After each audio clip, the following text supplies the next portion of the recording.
Yo tout le monde, ici Juju tout seul, et aujourd'hui, à l'occasion de la diffusion de l'arrivée de la cérémonie des Oscars, durant la nuit du dimanche à lundi, eh bien je devais vous faire une petite vidéo rattrapage sur les deux films que j'ai rattrapés depuis l'année dernière, donc 2024, qui sont sortis entre-temps, et qui seront certains des gros morceaux de cette année 2025 en termes de lauréats d'Oscar. Et donc, avant toute chose, je vous recommande de regarder toutes les vidéos critiques que j'ai pu effectuer sur certains films qui sont nommés aux Oscars si vous voulez être à jour, car effectivement, je vais effectuer un live, comme l'année dernière, mieux géré, mieux réglé et à l'heure cette fois-ci. Donc, malheureusement, le live ne diffusera pas la cérémonie en lui-même parce que c'est interdit de diffuser la cérémonie, sinon vous êtes strike. Donc, on va voir ma bonne vieille gueule et moi commenter la cérémonie en face cam. Donc, soyez présents si vous couchez tard. Si vous êtes intéressé par le cinéma, soyez présents aussi, regardez la rediffusion de ce live, mais nous serons présents du coup pour donc suivre les Oscars ensemble. Et d'ici là, je vous recommande de regarder tous les films qu'on a critiqués avec Seb ou sans Seb, que sont par exemple Dune partie 2, Nosferatu avec Swill, également de Substance, Anora, tous ces films qui seront des gros morceaux de tout ce qui touche aux Oscars durant ce week-end. Et je vous recommande surtout de regarder, et la vidéo est timée sur tous les films qui pourraient vous intéresser, de regarder le live que nous avions effectué il y a plus d'un mois avec Swill sur tous les films que nous avions vus en 2024. Et donc là, je parle de quasiment tous les films, je parle de tous les films que j'ai vus en 2024, et donc de tous les films nommés aux Oscars que j'ai vus en 2024, comme The Apprentice par exemple. Et donc là, cette année, il y a des films malheureusement que je n'aurais pas le temps de voir avant la cérémonie des Oscars. Bon après, faut être honnête, il y a des films que j'avais pas envie de voir, genre Wicked, autant de nominations que ça, genre qui en a quelque chose à carrer de Wicked? Voilà. Mais voilà, j'en ai vraiment rien à carrer de Wicked, mais Wicked, voilà, j'aurais pas vu le film quand on fera le live. Je n'ai pas pu voir un complet inconnu, donc un illustre inconnu, donc avec Timothée Chalamet, réalisé par James Mangold,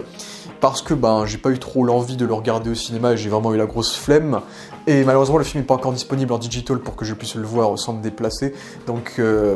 j'avoue que j'avais pas trop la motivation de le regarder non plus. Je n'ai pas vu le film Sing Sing avec Colman Domingo. Et il y a un film brésilien qui a beaucoup fait parler de lui, dont je n'ai plus le nom malheureusement, qui n'est pas ce que je n'ai pas vu non plus. Donc j'estime que ce sont vraiment les 4 gros films que je n'ai pas vus par rapport à ces nominations aux Oscars, mais qui j'espère n'influenceront pas trop les pronostics que j'ai faits et qu'on va donc comparer le jour du live. Donc voilà, tout ça pour vous parler des 2 films que j'ai pu regarder donc avant les Oscars, que sont The Brutalist et Real Pain, 2 films qui sont assez liés thématiquement. Pareil, ils ont un comparatif commun qui est assez clair et net, qui est donc le devoir de mémoire, on va dire, sur l'Holocauste. On est plus ou moins sur cet aspect-là. Une petite partie sans spoiler, une petite partie spoiler sur chacun des films, donc je vais timer tout cela bien évidemment. Et donc nous allons commencer par The Brutalist, donc réalisé par Brady Corbett. Donc Brady Corbett qui est un mec que je ne connais pas du tout, il a fait 1, 2, 3 films je crois, indépendants, un film avec Natalie Portman, des films très particuliers de ce que j'ai compris.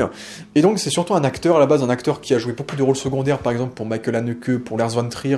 Donc déjà on voit déjà le ton un peu des cinéastes pour lesquels il a travaillé et qui peut être mis en relation avec ce qu'il a fait dans The Brutalist, peut-être en termes de tonalité. Mais c'est un film qui est très personnel parce qu'il s'est inspiré, en tout cas de sa famille, de ses grands-parents, et donc du fait qu'il soit de confession juive, et donc de l'histoire de ses grands-parents post-Seconde Guerre mondiale. Et il a greffé cela dans une histoire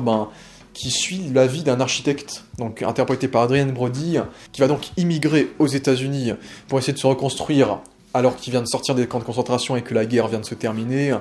Et donc, dans cette tentative de reconstruction, il va essayer de révéler ses talents d'architecte, donc qui a été enfoui en lui et qui n'a pas pu révéler durant toute cette période, et qui va devoir révéler pour pouvoir se faire un nom aux États-Unis. Et donc, c'est un film qui critique essentiellement le rêve américain, donc un film coécrit par Brady Corbett et sa femme, et donc un film qui, si je dois vous donner mon avis sans spoiler, un film que j'ai trouvé très très bon honnêtement, mais j'ai pas réussi à avoir le déclic qui m'a fait dire « Ok, c'est un chef-d'œuvre, ok, c'est incroyable, ok, dingue, masterclass ». J'ai pas réussi à avoir ce sentiment-là en regardant le film, parce que vous verrez, je vous recommande d'aller voir le film juste pour la simple expérience de cinéma que c'est, parce que c'est un gros morceau de cinéma et qu'on soutient les gros morceaux de cinéma bien sûr. Et donc oui, parce que nous sommes sur un film de 3h30, donc ce qui n'est pas courant récemment, qui est vraiment dans la veine un peu des grands classiques, des grandes épopées de 3h, 4h, donc qui critiquent, qui sont des grandes épopées qui nous instaurent dans une longue ambiance pesante ou épique, dramatique, etc. Et avec ce concept de fiction historique qu'on pouvait retrouver plus récemment avec le Killers of the Flower Moon de Martin Scorsese, ou plus moins récemment avec le Once Upon a Time in America de, par exemple, Sergio Leone. Donc pour moi, on est un peu dans c'est un peu ce style de film-là à l'ancienne, de faux biopics fictifs qui critiquent Urbain et qui critiquent l'Amérique, en fait, durant une longue fresque de 3 heures. C'est totalement ce qui est de brutaliste dans ce ton-là, sans pour autant être dans les levels de ces films-là, donc je vais pas non plus les comparer. J'ai vu beaucoup de critiques qui disaient que ce film-là épousait en gros la forme épousait totalement le fond et les thématiques du film. Et ça, c'est quelque chose qui m'a pas mal surpris quand j'ai vu les avis après avoir vu le film. Parce que moi je trouve que c'est un peu le contraire en fait, c'est que on est sur un film du coup qui émet un parallèle entre l'art et donc l'immigration des Juifs aux États-Unis et donc le fait qu'ils soient très mal vus par les Américains et souvent exploités par eux. Et donc cela est remis en évidence par rapport à l'évolution, à l'arrivée de ce courant artistique qui est le brutalisme et qui est dans ce film-là en tout cas plus ou moins amorcé par le personnage de Adrien Brody. Et ce que je trouve plutôt pas très cohérent par rapport à ces avis-là que j'ai pu entendre, c'est que pour moi la mise en scène du film, qui est très très bien, la mise en scène est très très bien, pour moi ne reflète pas du tout le côté brutaliste, le titre, le thème du film. Parce que le brutaliste, c'est un art qui est très épuré, très lisse, très carré, très géométrique. Et le film, de temps en temps il est comme ça, et de temps en temps il est pas du tout comme ça, quoi. Il suffit de voir la scène d'intro du film, la scène avec la Statue de la Liberté, la fameuse,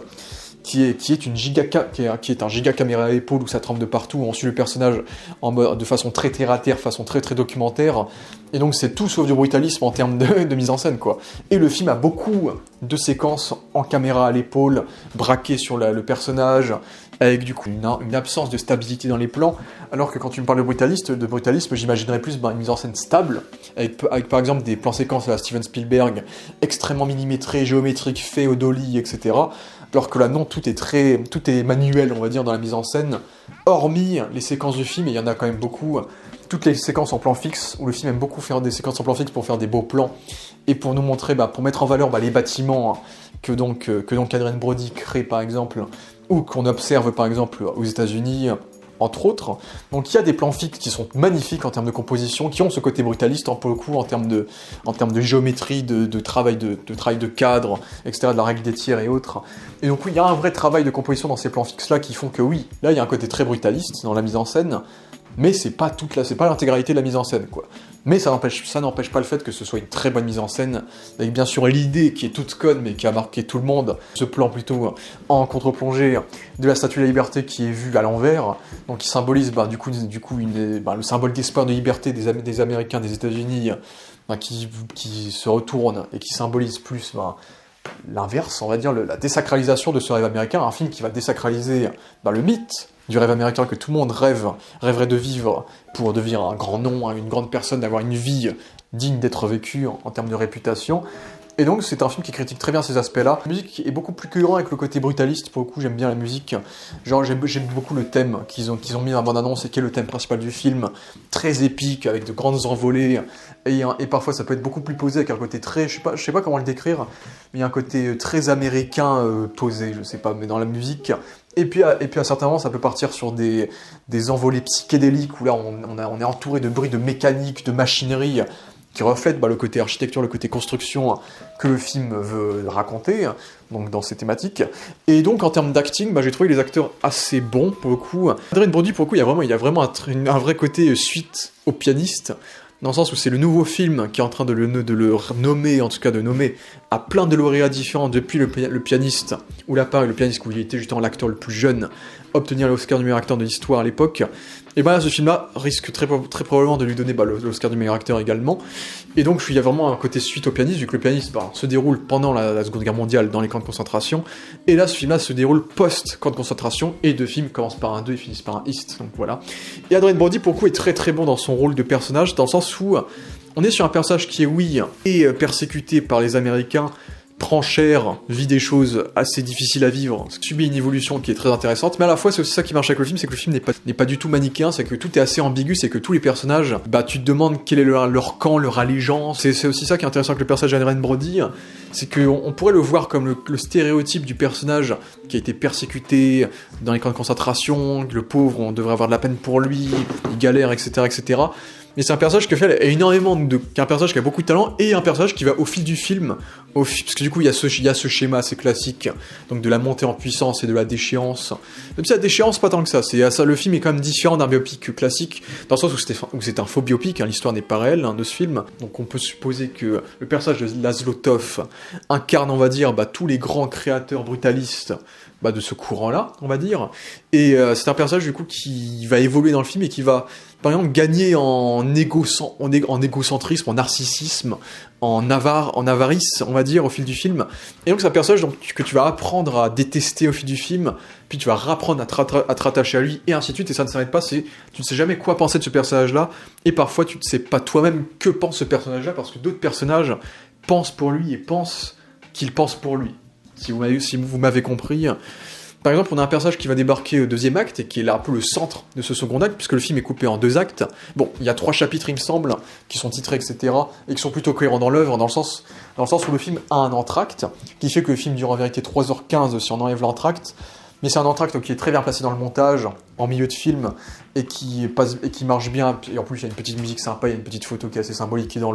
la diégèse du film, durant cet entracte-là. Cet entracte-là nous fait la transition vers le deuxième acte, où du coup on rencontre le personnage de Felicity Jones, que je n'avais pas vu depuis Rogue One, je crois. En tout cas, Rogue One, ça va faire 10 ans, Rogue One. Donc, ouais, ça fait un petit moment, il me semble. Et Felicity Jones, déjà c'est très bizarre, parce que Felicity Jones n'a pas du tout la tête de son âge, genre elle a plus de 40 ans, et elle ne les fait pas du tout, déjà. Et c'est vrai que son personnage m'a assez surpris, parce que pendant tout le film, essaie de se construire un métier, un job, un boulot, afin de pouvoir ramener sa femme et sa nièce, qui sont encore coincés en Europe. Et donc, il y a tout un build-up sur l'arrivée de Felicity Jones, du coup, qui en plus occupe une narration au début du film et a beaucoup de passages de narration durant le premier acte. Et au final, c'est un personnage qui est assez surprenant, parce que tu aurais pu t'attendre à la rencontre émouvante, vraiment, ça fait 10 ans qu'on s'est pas vu, on s'aime comme des fous, etc. Et le film va au-delà de ça, et va te surprendre, et va nous proposer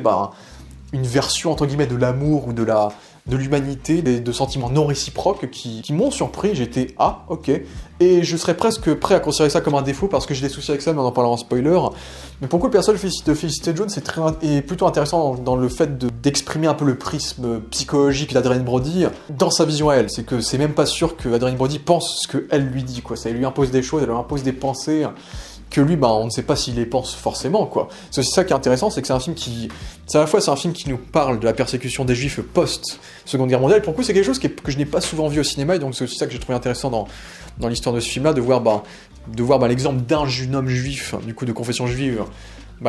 qui arrive aux États-Unis, et qu'est-ce qui se passe du coup pour lui durant cette période dans les années 40-50, maintenant qu'il est en dehors de la guerre et qu'il doit essayer de vivre une vie normale, entre guillemets. Et on voit les galères en difficulté pour manger, pour vivre, pour travailler, pour se construire une vie, malheureusement pour ces anciens déportés. Et c'est une thématique qui est extrêmement intéressante dans le film, et qui est très bien développée par rapport à toute la progression du personnage. Et c'est un film qui parle aussi beaucoup de capitalisme, c'est un film qui parle beaucoup on parle de l'industrie de l'architecture. Et donc c'est là que débarque le personnage de Guy Pearce. Guy Pearce qui est un acteur que j'aime beaucoup, et que j'aime beaucoup dans le rôle entre guillemets de l'antagoniste du film, donc qui s'appelle Harrison Van Buren, qui est ce grand entrepreneur qui va finir par engager donc le personnage d'Adrien Brody pour construire un institut pour lui, on va dire. Et donc c'est un personnage qui est très intéressant également, parce que c'est un personnage qui est un peu un connard, mais il y a des fois où tu le trouves sympa, et en fait il y a un peu cette ambiguïté entre les deux. C'est que Adrien Brody est très charismatique, il a un giga charisme, il a vraiment un phrasé très à l'américaine, et une prononciation et une façon de parler qui fait très américain, capitaliste, bourgeois, bien élevé, et un peu hautain, tu vois. Et à la fois ça le rend super charismatique, et tu fais putain, à chaque scène ce personnage-là vole le show. Surtout au bout d'un moment il y aura un moment de non-retour par rapport à ce personnage-là. Mais pareil, c'est aussi un personnage que j'ai trouvé intéressant, parce que c'est un personnage qui est obsédé par le contrôle, et ce sera un peu la thématique principale de ce film-là, c'est le contrôle de l'art, le contrôle de l'architecture. Et est-ce qu'un artiste peut, malgré le contrôle qu'une autorité extérieure peut lui imposer, exprimer son art, et exprimer son envie de créer de l'art, malgré tout. Et c'est aussi ce que ce film va nous montrer par rapport à de nombreuses galères, de financement, de budget, d'accidents également. Et donc c'est un film qui va nous montrer les limites et la difficulté de pouvoir s'exprimer quand tant d'argent, quand tant de moyens sont mis en jeu dans l'œuvre. Et donc, il y a toute cette thématique du contrôle qui est très intéressant et qui s'explore aussi par rapport à sa famille, vu qu'on a aussi le fils, du coup, de Guy Pearce, par exemple, qui est vraiment le plus gros connard du film. Et on a d'autres personnages intéressants également, comme le personnage de Sophia, elle s'appelle Zofia, j'ai dû le prononcer très très mal, je suis désolé, qui a une évolution particulière et qui est la nièce, du coup, d'Adrien Brody, que vous verrez dans le film également. Et sinon, en dehors de cela, qu'est-ce que je pourrais vous dire d'autre? Si le film est aussi une analogie au cinéma, en fait. C'est un peu un réalisateur qui essaie de créer son film, sauf que tu as un producteur derrière qui veut l'en empêcher, ou en tout cas refaçonner son film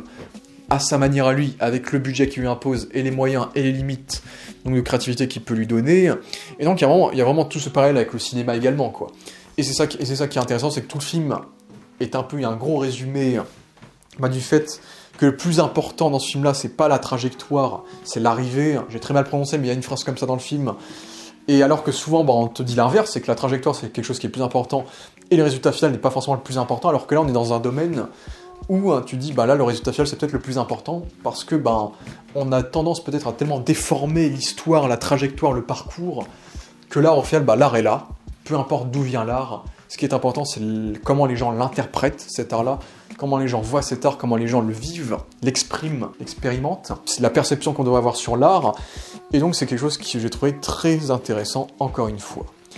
Donc c'est un film comme je dis, qui parle de beaucoup de sujets, et donc je vais éviter de trop les détailler. Mais honnêtement, en termes de rythme, je ne me suis pas du tout ennuyé, j'ai trouvé ça assez limpide. J'étais plus fan, par contre, du premier acte, plus que du second acte du film.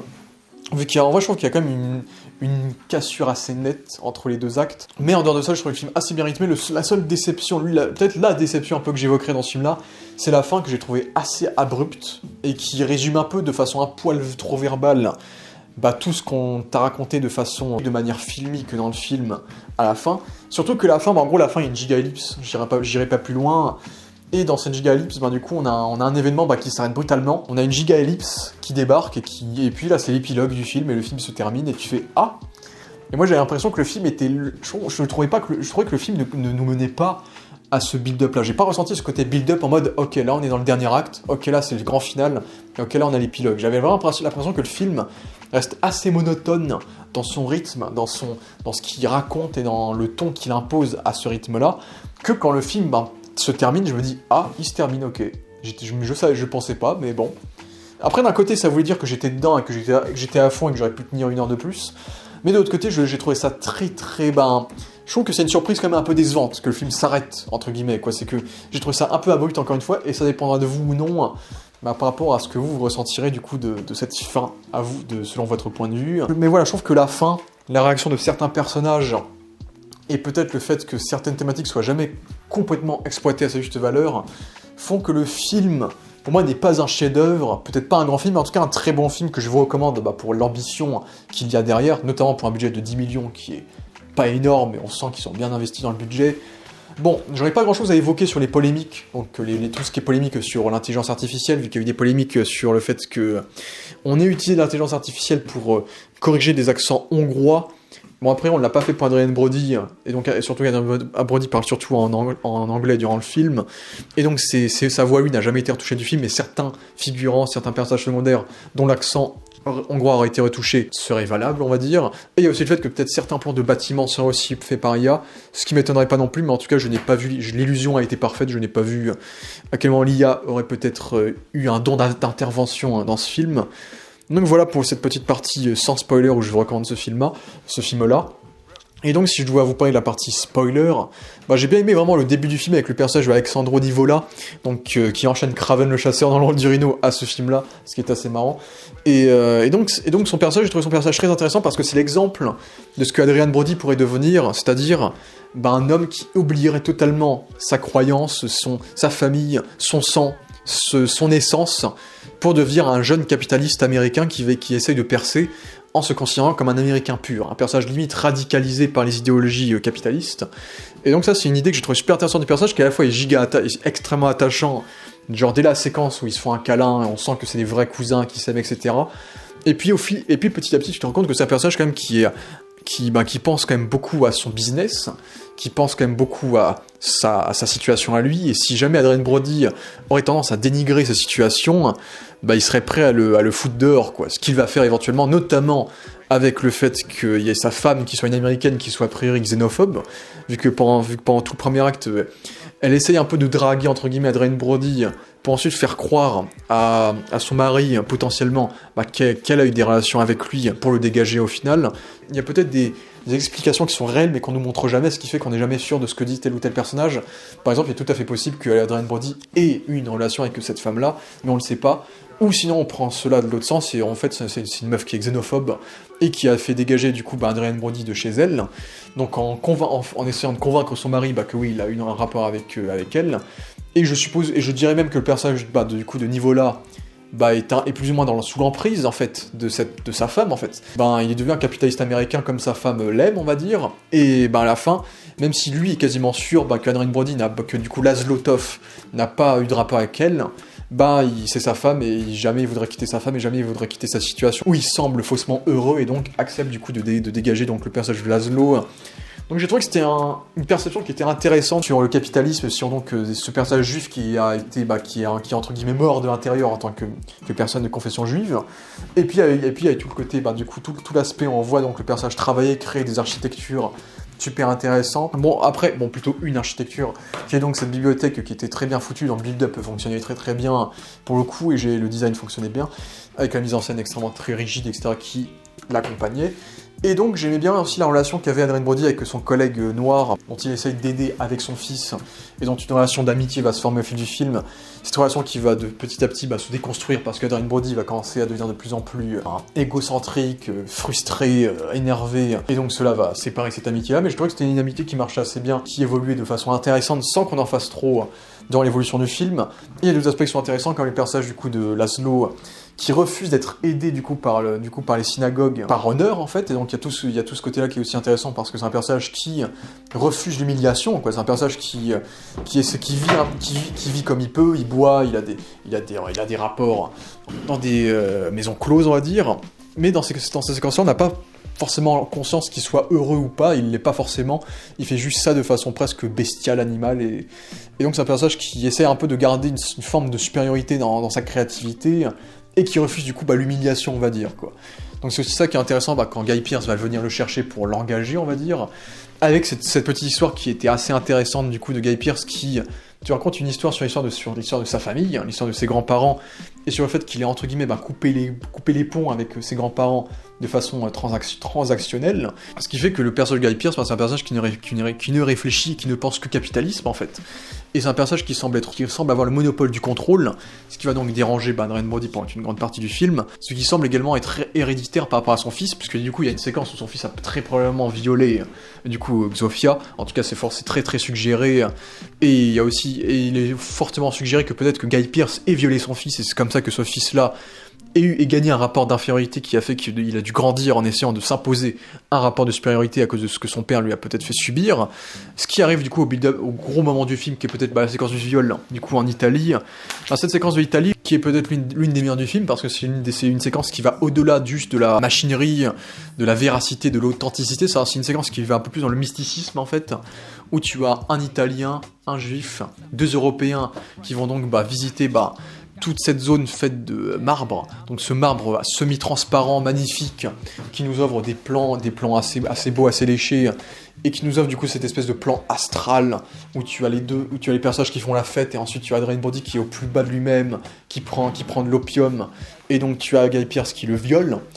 Bon, la mise en scène, j'ai pas trop compris. Au début, j'ai cru qu'il l'étranglait, et après j'ai compris qu'il le violait, parce que je suis pas débile non plus, mais c'est vrai que la mise en scène, je trouvais pas, ne me rendait pas si clair que ça, selon mon avis.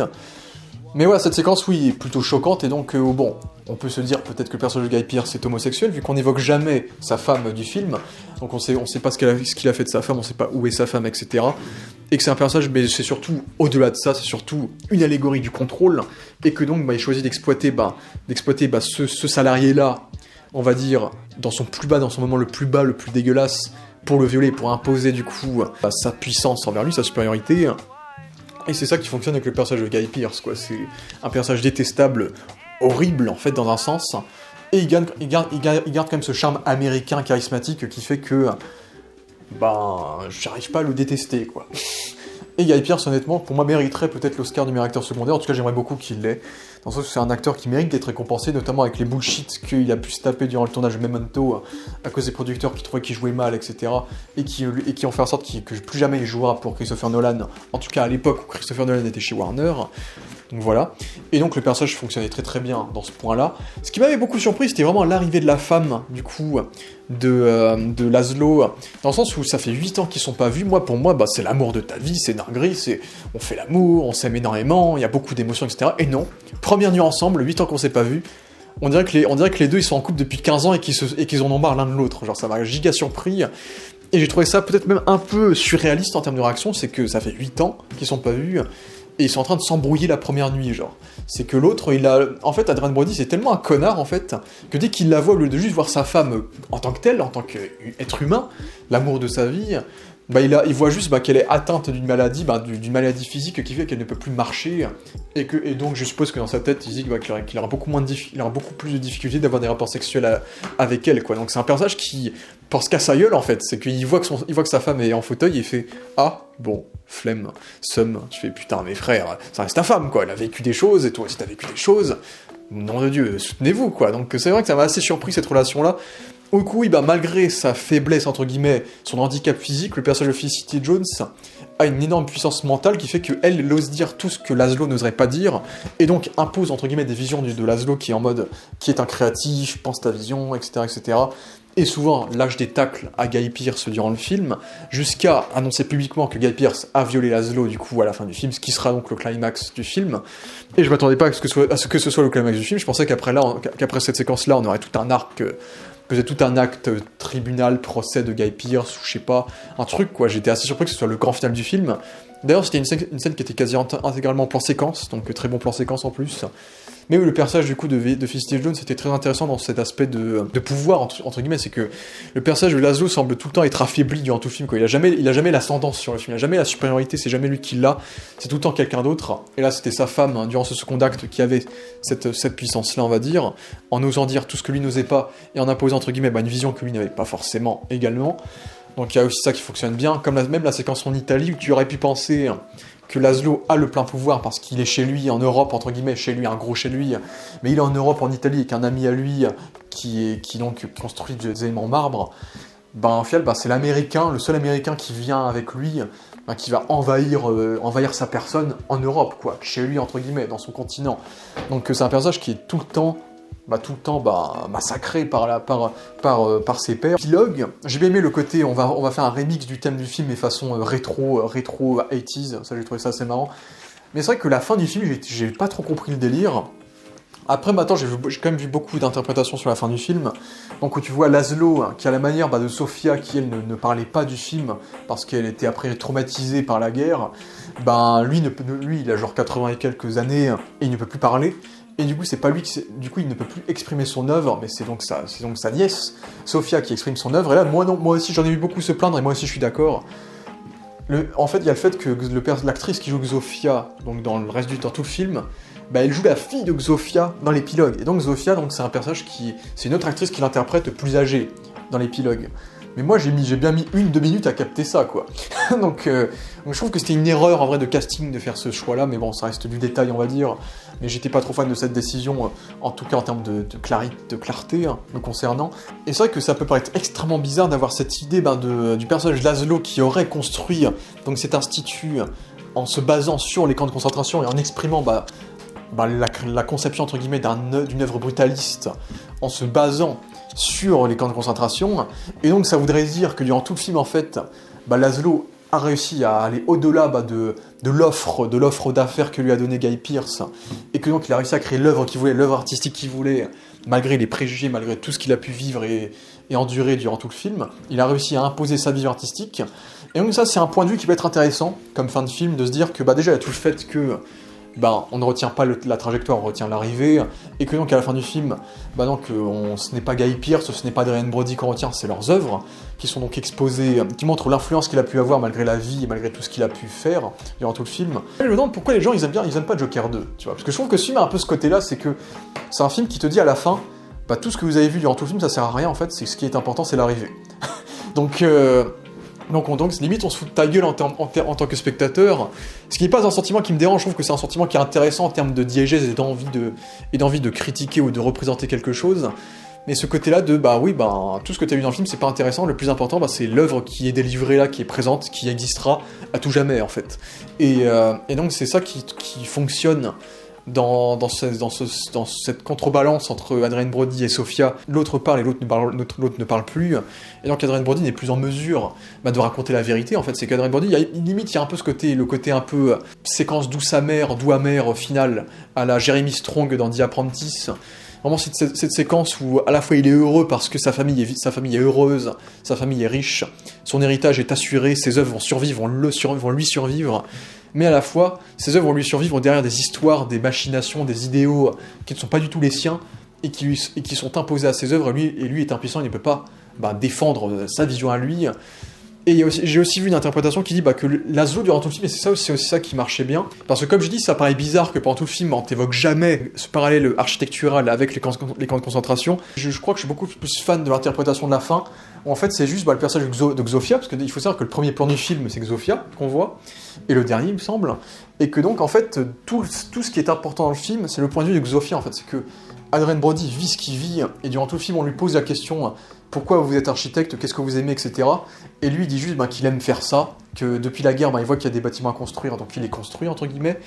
Et donc durant tout le film, on n'évoque jamais ce parallèle avec les camps de concentration, et Laszlo semble juste être un artiste, en fait c'est un artiste, il n'a pas de connotation ouais je suis un ancien déporté, ouais j'ai envie de faire ça en me basant sur les camps de concentration, jamais à ce côté-là en fait, c'est juste un artiste qui veut créer de l'art, parce qu'il a l'opportunité, parce qu'il a le besoin entre guillemets. Et donc, la vision qui est importante, c'est la vision de Xofia qui, elle, va déformer ça dans l'épilogue, parce qu'elle, elle a vécu les camps de concentration, les camps de concentration l'ont rendue muette, et maintenant qu'elle a le pouvoir de parler, elle va s'approprier l'œuvre de son oncle, et le baser sur son expérience à elle, en tant qu'ancienne déportée,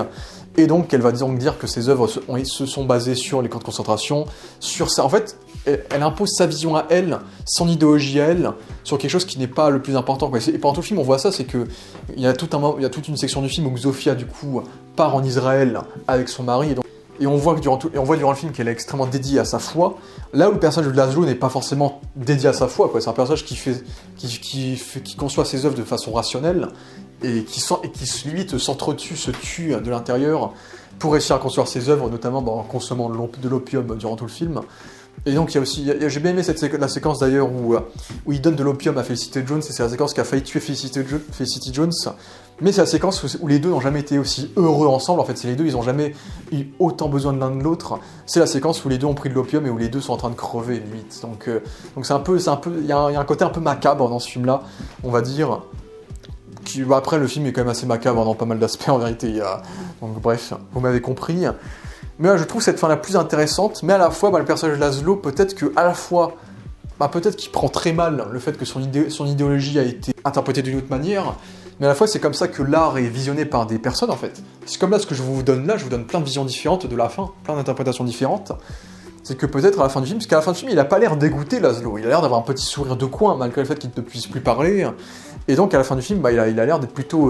libre, d'être plutôt heureux, et que même si sa nièce offre une vision différente de peut-être ce que lui voulait raconter derrière son œuvre, le plus important pour lui, c'est que son œuvre subsiste, son œuvre existe, le dépasse, et que les gens puissent voir son œuvre, visiter son œuvre, et reconnaître son œuvre, et à partir de là, le sens, la forme, le fond, ça ne lui importe pas, quoi. C'est l'art, tout ce qui lui importe à lui, c'est l'art, et le fait que l'art soit présent, et à la fin, on interprète son art comme tout le monde pourrait l'interpréter,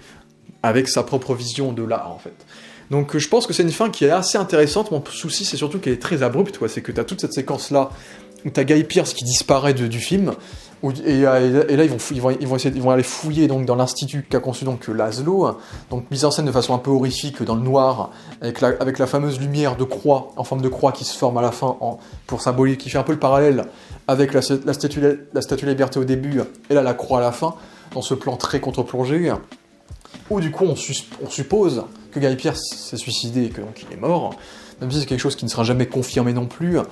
Mais voilà, c'est vrai que j'ai trouvé ça très très étrange qu'on te fasse une séquence où Guy Pearce on le trouve jamais, et boum, 40 ans plus tard, voilà. Donc j'ai trouvé la fin un peu abrupte, et c'est vrai que J'ai vu beaucoup de films de personnes critiquer l'absence d'émotion du film. Je trouve que ça va, c'est qu'on est dans un film ambigu, on suit des personnages qui sont ambigus, et donc on les suit sur tous leurs travers et tous leurs retors, et donc pour moi c'est quelque chose qui va bien avec le ton du film et ce que veut raconter le film, et donc personnellement ça m'a plutôt satisfait en général. Donc voilà pour mon avis sur The Brutalist, qui est un film que j'ai encore une fois trouvé très intéressant thématiquement parlant, dans la forme, dans ce qu'il essaie d'entreprendre, mais qui m'a l'air un peu, honnêtement, un peu imparfait, un peu défaillant dans certains points, dans certains détails, dans certaines exécutions, dans certaines idées, ce qui fait que j'arrive pas à le qualifier de chef-d'œuvre, mais en tout cas pour moi c'est un très bon film. Et donc là, je pense que je vais faire une review quand même beaucoup plus courte, parce que c'est un film qui est beaucoup plus court déjà, qui est aussi plutôt intéressant, qui est donc Real Pain, réalisé par Jesse Eisenberg. Je crois que c'est le 2e ou 3e film réalisé par Jesse Eisenberg, et il faut savoir que je n'ai pas vu Jesse Eisenberg dans un film depuis limite Batman contre Superman, et Batman contre Superman aura bientôt 10 ans également, donc ça faisait longtemps que j'avais pas vu Jesse Eisenberg dans un film, et encore moins réaliser un film. Et donc pareil, on est encore relié au devoir de mémoire par rapport à la Seconde Guerre mondiale, vu que c'est un film qui nous raconte l'histoire de deux cousins qui ont une personnalité complètement différente. Donc un interprété par Jesse Eisenberg, qui est réalisateur, scénariste et donc acteur de ce film qui est par ailleurs produit par Emma Stone, et donc son cousin qui est joué par Kieran Culkin qui a percé notamment pour sa performance dans Succession, qui est une série que je vous recommande très chaudement, excellente série, et Kieran Culkin est excellent dans cette série télé-là, où il avait déjà raflé des Emmy Awards grâce à Succession. Bon, et pour beaucoup, il sera surtout connu comme étant le frère du gamin dans Maman j'ai raté l'avion, et oui, il y a une ressemblance parce qu'ils sont frères, logique, vous me direz. Et donc on va suivre ces deux cousins effectuer un voyage initiatique en fait en Pologne, afin de visiter la maison de leur grand-mère décédée qui a vécu durant la Seconde Guerre mondiale, qui a été une déportée de ce que j'ai compris. Et au-delà de ça, ils vont surtout faire un voyage initiatique qui va émettre un parallèle avec leurs ancêtres qui ont été des déportés juifs durant la Seconde Guerre mondiale, et donc ils vont visiter les camps de concentration, ils vont visiter des mémorials en Pologne, et on va émettre des parallèles entre ces personnages-là aujourd'hui et leurs ancêtres, accompagnés d'une troupe qui va être à leur côté, qui sont aussi des personnages assez intéressants en termes de ce qu'ils incarnent également durant le déroulé du film. Et j'ai trouvé que c'était un film qui était assez intéressant. C'est pas un grand film, on est d'accord, déjà dans le sens que de base, c'est un petit film, il dure 1h30, il est très simple et efficace. C'est vraiment un film qui est très simple et efficace, mais qui est, je trouve, très très juste dans son écriture, très très juste dans ce qu'il cherche à raconter. Et c'est vraiment ça qui rend le film assez touchant et assez palpable, assez authentique en fait.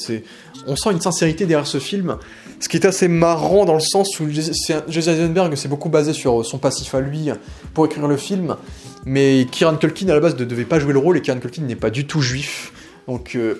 Jesse Eisenberg a fait confiance en Culkin pour livrer la plus belle performance possible pour raconter son histoire, et Culkin a réussi, et résultat, Culkin est en train de choper tous les prix dans les Golden Globes, les Emmy, etc. Et il sera très probablement celui qui obtiendra le prix du meilleur acteur, donc aux Oscars, acteur secondaire, je dis bien. Et donc c'est un film qui nous raconte cette histoire-là avec une mise en scène qui est assez simple, quoi. C'est une mise en scène, beaucoup de caméras, il y a un côté très documentaire, c'est qu'on visite la Pologne avec eux, donc on a des plans fixes sur beaucoup de monuments, de bâtiments, de quartiers simples aussi, de maisons de la Pologne. Il y a une séquence qui en termes de mise en scène était assez intéressante, où on enchaînait des plans fixes sur différents points de vue de la Pologne, donc que ce soit une boulangerie, une boucherie, un fleuve, une rue par exemple, et en parallèle on a le son diégétique du film qui va t'énumérer ce qu'étaient ces endroits-là il y a 80 ans en fait. Et donc je trouve ça intéressant à quel point on peut se rendre compte de la métamorphose du pays à cause de ce que les nazis du coup ont fait subir donc aux communautés juives, et donc de voir à quel point la Pologne s'est métamorphosée à cause de cette guerre en fait. Et donc ça c'est une idée de mise en scène que je trouvais assez intéressante, et puis un côté comme j'ai dit très documentaire, très palpable, on visite la Pologne, on a beaucoup de caméras à l'épaule, la caméra bouge, où la caméra suit des personnages. Le film aime beaucoup aussi faire des contre-plongées sur les personnages, où ils sont limite écrasés par les monuments, par l'héritage, par l'histoire qui est derrière eux. Donc c'est un film qui est qui a un côté, comme j'ai dit, très réaliste, très terre-à-terre dans cette mise en scène, qui fait très... c'est assez paradoxal parce que je trouve que c'est un film qui a un côté très feel-good. En tout cas, en tant que film feel-good, je trouve que c'est un film que je vous recommanderais, dans le sens où c'est un film qui vraiment, en 1h30, il vous fait du bien, entre guillemets, et à la fois il vous permet de vous rendre compte de l'histoire, en fait, et du drame, de la tragédie que l'homme a pu vivre dans l'histoire, en fait. Et que c'est un film qui est très touchant, peut être très très drôle et parfois très très dramatique. C'est vraiment une balance entre les deux, mais qui résulte malgré tout à un voyage initiatique entre deux cousins qui se redécouvrent, très touchante, très forte, en 1h30, de façon très efficace, très rythmée, et qui va sans vergogne. Et ça donne un très bon film que je vous recommande honnêtement, donc si vous êtes curieux de voir ce que vaut Jesse Eisenberg en réalisateur, je trouve que c'est un film qui est assez intéressant pour le coup. Et donc voilà, comme j'ai dit, c'est rapide à regarder, mais c'est un film qui reste intéressant. Donc je vais spoiler très vite fait ce film-là également. Donc oui, il y a des personnages qui sont très intéressants. Déjà, le fait que les deux cousins aient une personnalité très différente, c'est que on est sur deux personnes qui font le deuil de leur grand-mère et le deuil un peu de leur passé historique de façon extrêmement différente. C'est que tu as Jesse Eisenberg qui est père de famille, qui bosse sur le web, qui a une femme, des enfants, qui travaille beaucoup, qui a rarement du temps libre, qui a choisi de se consacrer une semaine de temps libre pour aller en Pologne afin de retrouver son cousin qu'il n'a pas vu depuis longtemps, son cousin qui ressort d'une mauvaise passe, parce que le personnage de Kieran Culkin a un côté très hippie. Je trouve que c'est un personnage qui vraiment, il est dans les aéroports 2 ans avant tout le monde, il est extrêmement sociable, il est passionné par la vie des gens, il est toujours sympa avec tout le monde, il a une vraie puissance de société, de sociabilité, qui fait qu'il y a une forme de jalousie quand même qui se forme entre lui et Jesse Eisenberg, qui est assez intéressante. Et c'est un personnage qui est extrêmement humain en fait, c'est un personnage qui est extrêmement sensible, là où Jesse Eisenberg c'est peut-être un peu américanisé on pourrait dire, sauf s'il a un boulot, il a une routine, là où pour le coup Culkin pas du tout, Culkin il a pas de boulot, c'est un mec qui prend tout le temps de la weed, et c'est un personnage qui a failli, qui a eu recours à une tentative de suicide, ce qui fait qu'il sort d'une passe très difficile, mais malgré tout, c'est ça qui est intéressant, c'est qu'on suit deux personnages qui ont un qui a un train de vie assez stable et un qui est extrêmement sensible, et qui semble être encore un peu un grand enfant en fait, donc le personnage de Culkin, et à la fois le personnage de Culkin c'est un personnage qui est extrêmement vivant, qui vit la vie à fond, qui rencontre des gens à fond, là où le personnage de Eisenberg est extrêmement pudique, et très timide et n'ose pas s'approcher des gens et parler aux gens. Donc c'est aussi ça qui est très intéressant dans leur duo, c'est cette façon de vivre le deuil, d'apporter le deuil, et je pense que tout le monde peut s'identifier à l'un ou à l'autre en termes de personnages, surtout que les deux ont le droit à des séquences assez fortes. Je pense encore à cette séquence où t'as Jesse Eisenberg qui pète un plomb au repas et qui dit tout ce qu'il a sur le cœur par rapport à son cousin, à la fois le fait qu'il l'aime et à la fois le fait qu'il le déteste. Et c'est vrai que c'est une séquence qui est assez poignante et forte dans le fait que ce personnage qui se cache tellement, qui évoque peu de choses et qui veut pas se montrer, là, déballe littéralement tout ce qu'il a déballé sur le passage de Culkin devant plein de monde en fait. Donc c'est quelque chose qui est fort, qui est assez fort émotionnellement, et il y a plein de séquences qui sont assez surprenantes, mais quand tu y penses, tu te dis, il y a la culpabilité du citadin, on va dire, dans cet aspect-là, dans le sens où tu as toute cette séquence où ils prennent le train, le métro, et t'as Culkin qui se sent super mal parce que lui il pense à tous ces ancêtres juifs qui ont été déportés dans des trains sans absolument aucun confort, tout en étant tous collés les uns les autres, coincés dans le froid, dans le trajet, etc. Alors que eux sont dans un métro dernier cri en première classe, et lui il se sent super mal et il se dit que c'est injuste de vivre un tel luxe alors que leurs ancêtres n'ont pas du tout vécu ce luxe-là, et donc ils se sentent très très mal par rapport à ce côté-là. Et il y a plein de séquences il y a plein de moments comme ça dans le film où le personnage de Culkin c'est vraiment un personnage qui veut pas vivre l'histoire, il veut pas de fiche Wikipédia lui. Il veut de l'authenticité, il veut de la réalité, il veut vivre la chose en fait. Il veut vivre la mémoire, il veut vivre l'histoire, il veut pas l'entendre en fait. Et donc il y avait cette séquence-là où justement t'as eu le moniteur du voyage qui commençait à raconter, à donner plein d'anecdotes et d'anecdotes historiques sur plein de choses, et t'as Culkin qui l'engueule en mode frère, je m'en fous, arrête de raconter des anecdotes, laisse-nous juste vivre le moment quoi. Et ce qui est beau, c'est que le personnage du coup va évoluer et va être extrêmement influencé par ce que Culkin lui a dit. Il y a aussi le personnage Brandy qui est assez intéressant, d'ailleurs, qui est interprété par l'acteur qui joue le maître dans House of the Dragon, le meilleur personnage de la série, le personnage le plus positif de la série, qui lui aussi est remis en parallèle parce que c'est un personnage qui est de confession juive, mais qui ressort de lui-même d'un génocide, du dernier plus grand génocide de l'histoire qui s'est déroulé au Rwanda. Et donc c'est un personnage qui a un peu une vie parallèle par rapport à ce devoir de mémoire, ce qui le rend très intéressant. Et pour autant, il reste très ouvert par rapport à toutes les personnes qui lui parlent durant tout le film, à Culkin, auquel il devient très proche. Et donc j'ai trouvé que c'était un concept de personnage qui était assez touchant également par rapport au fait qu'on émette un parallèle historique entre l'époque d'avant et l'époque de maintenant, on va dire. Et donc il y a aussi le personnage de la femme qui s'est fait larguer par son mari, qui se retrouve seule, et qui dans ce devoir de mémoire va se retrouver avec des amis, va se retrouver avec... Et il y a bien sûr le concept du moniteur qui n'est pas juif, c'est qu'il est fasciné, enfin c'est vraiment un historien en fait, c'est un personnage qui est fasciné par les coutumes juives, mais comme lui il n'est pas juif, entre guillemets, lui il ressent pas l'envie de... le fait de vivre, de respirer, de ressentir l'histoire, lui il raconte l'histoire, et c'est comme ce que j'ai dit tout à l'heure, c'est ça qui marche avec ce personnage qui n'est pas juif certes, mais qui comprend ce que ça fait d'être juif et comment les juifs, eux, peuvent vivre, lui, sa façon à lui d'organiser ces voyages-là en Pologne, ces visites, et sa façon de réceptionner les remarques qu'on lui donne, quoi. Donc c'est quelque chose qui fonctionnait assez bien, et puis j'aimais bien cette fin extrêmement... qui peut être surprenante, mais qui est au final très très simple et très très humain. Au final, la maison de leur grand-mère, c'était juste un vieil appart un peu bateau, en fait, et ils posent des cailloux dessus alors que ça n'a pas trop de sens. Et donc c'est quelque chose qui est assez beau, tout comme ce parallèle de fin. On commence le film avec Kieran Culkin qui attend dans l'aéroport, et on finit le film avec lui qui réattend dans l'aéroport, donc il y a une boucle bouclée qui est assez belle, avec du coup ce voyage initiatique que vivent ces deux personnages-là, qui en ressortent plutôt changés au final, et qui s'aiment énormément. Et donc c'est un film qui m'a plutôt impacté en vrai dans l'histoire, dans le sens où moi aussi je suis allé en Pologne, j'ai voyagé, j'ai été à Auschwitz, j'ai été au musée Schindler, et n'étant pas juif du tout, et étant assez pudique dans mes sentiments, c'est vrai que c'est un sentiment très très particulier de venir, de visiter ces lieux-là, dans le sens où à la fois il n'y a plus rien,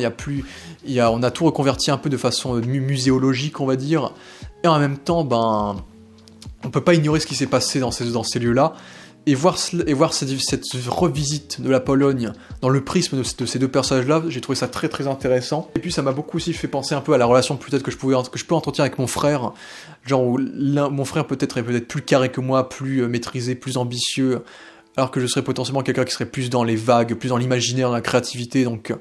et donc voir cette dichotomie entre ces deux personnages-là qui s'aiment énormément mais qui sont si différents, c'est quelque chose qui m'a quand même pas mal parlé, et sans que le film pour moi soit un coup de cœur ou un grand film, c'est un petit film qui m'a plu, et que je ne peux que vous recommander encore une fois. Et en tout cas, j'ai hâte de monter cette longue vidéo, parce que maintenant, il faut que je monte ça avant lundi. Donc voilà, donc écoutez, j'espère que vous avez apprécié ces deux longues reviews sur A Real Pain, et de Brutalist. Et donc c'est aussi beau de voir que le film s'appelle A Real Pain, et qu'au final c'est une douleur vraiment intérieure, et pas une douleur littérale, physique. Donc il y a aussi ça qui marchait bien. Et donc honnêtement, j'ai parlé de deux bons films, et j'espère que vous allez apprécier ces films également. Et n'hésitez pas, si vous avez vu ces films-là, à me donner votre avis dans les commentaires, et à liker la vidéo bien sûr. Donc merci à tous d'avoir vu, ou surtout écouté cette vidéo audio, et donc ciao.